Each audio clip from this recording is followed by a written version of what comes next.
ये बड़ी अहम पत्रकार वार्ता है और बड़ी इम्पोर्टेंट पत्रकार वार्ता है। और इस पत्रकार वार्ता के माध्यम से हम जम्मू कश्मीर ऑटो यूनियन, जिसका हमने गठन किया हुआ है, जिसके हमारे प्रेसिडेंट संजय सेठी जी हैं, हनीफ चौधरी जी हैं और अजीत सिंह जी हैं, विक्रम सिंह जी और बाकी के पूरी की पूरी कमेटी फॉर्मेशन हुई है। और सबसे पहली बात तो हम पत्रकारों को, आप लोगों को पूरा धन्यवाद करते हैं, क्योंकि आपने भी हमारी इस मुश्किल को हल करने के लिए बहुत सी आवाज़ सरकार तक आपने पहुंचाई है। और आज जब आप देख रहे थे कि हम डिविजनल कमिश्नर साहब के ऑफिस भी गए, वहाँ पे भी अपनी मांगों को रखा और फिर उसके बाद आरटीओज़ के साथ मीटिंग, एडिशनल डीसीज़ के साथ मीटिंग, आज एक बहुत उच्च स्तरीय बैठक। पत्रकार मित्रों, आपको ये बता दें कि 12 बजे इसके बाद तुरंत पत्रकार वार्ता के बाद हम डिस्ट्रिक्ट डेवलपमेंट कमिश्नर डीसी साहब के ऑफिस जा रहे हैं। वहाँ सरकारी उच्च अधिकारी होंगे जिनसे हमने स्पष्ट शब्दों में कह दिया है कि हमारी 50 साल पुरानी ऑटो इंडस्ट्री को सरकार की गलत नीतियों के वजह से हम बर्बाद हो रहे हैं। आप स्मार्ट सिटी के नाम के ऊपर नए नए ऑटोज ला रहे हैं, नए नए 10 सीटर बसेज ला रहे हैं, ऑटोज ला करके छोटी बसेज ला रहे हैं, बैटरी वाली बसेज लगा रहे हैं, लेकिन आपने तो हमारा 50 साल पुरानी ब्लैक ऑटो इंडस्ट्री को बर्बाद कर दिया है। नंबर 1, अगर आपने इसको स्मार्ट सिटी के तहत अगर आपने नई गाड़ियां या नई बसेज डालनी है तो पहले ये ब्लैक ऑटो इंडस्ट्रीज वालों के घरों के बारे में आप कुछ सोचते।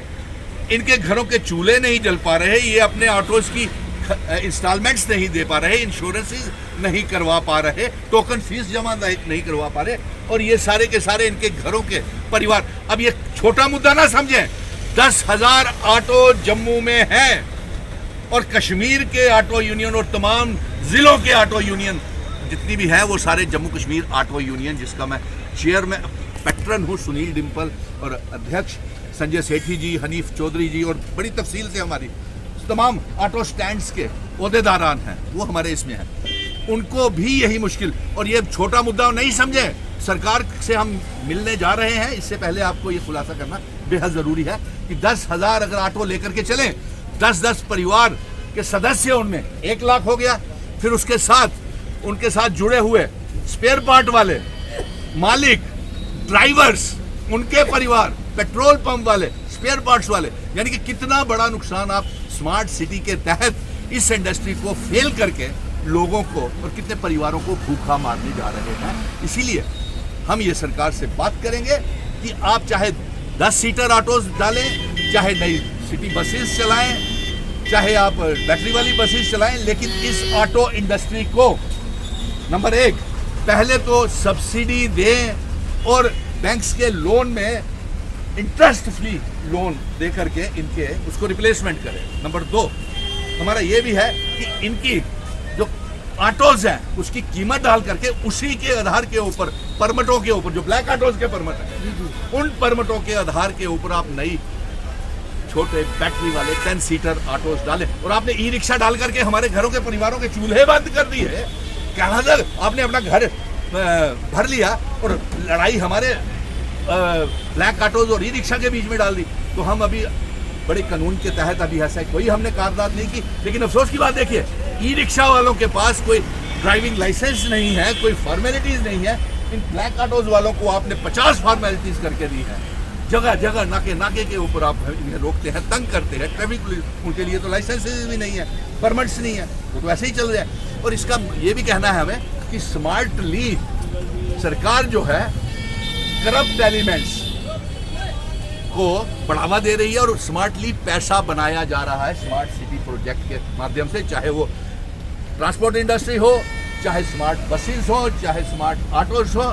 लेकिन आप डालिए, लेकिन पहले जो 50 साल पुरानी इंडस्ट्री है हमारा भी सोच है। और इसके साथ साथ मैं एक और बात आपको बता दूं पत्रकार मित्रों, कि जिस तरीके से शहादतें हो रही हैं, जिस तरीके से ये ऑटो यूनियन वालों ने कल भी बड़ा उसको कंडेम किया है, जो हादसे शहादतें हुई मेजर्स की, कर्नल्स की, डीएसपीज की, तो ये उनके परिवारों के साथ हैं। हम इसको कंडेम, निंदा करते हैं। और सोमवार को हमारा एक विचार चल रहा है कि हम सोमवार को एक बड़े पैमाने के ऊपर जब पार्लियामेंट सेशन शुरू होगा तो हम एक किस तरीके से वो स्ट्रेटजी ड्राफ्ट करेंगे। अभी फिलहाल हमें जाना है, 12 बजे हमारी डीसी साहब से मीटिंग है।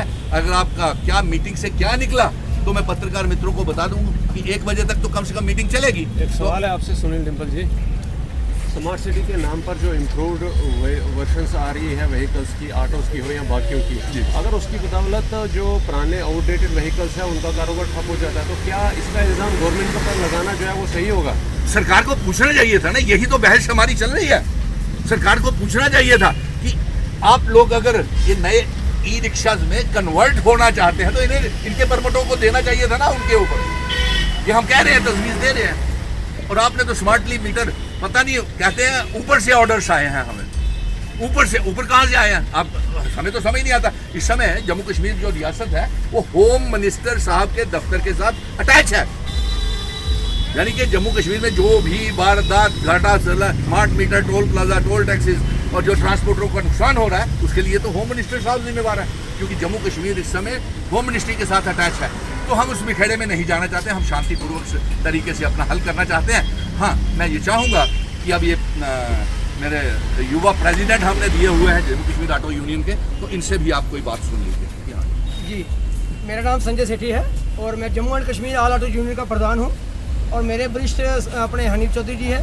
सुनील डिम्पल जी की अध्यक्षता में मुझे प्रधान बनाया गया है, और 6 महीने से हम मतलब कि 6 महीने मैं डोगरी की गल करना 6 महीने तो असी लगातार असी एडमिशन का दरवाजा खड़काने पे हाँ, पर इंदी अगर गल की जाए सुनील डिम्पल जी होंदी तो इंदी अध्यक्षता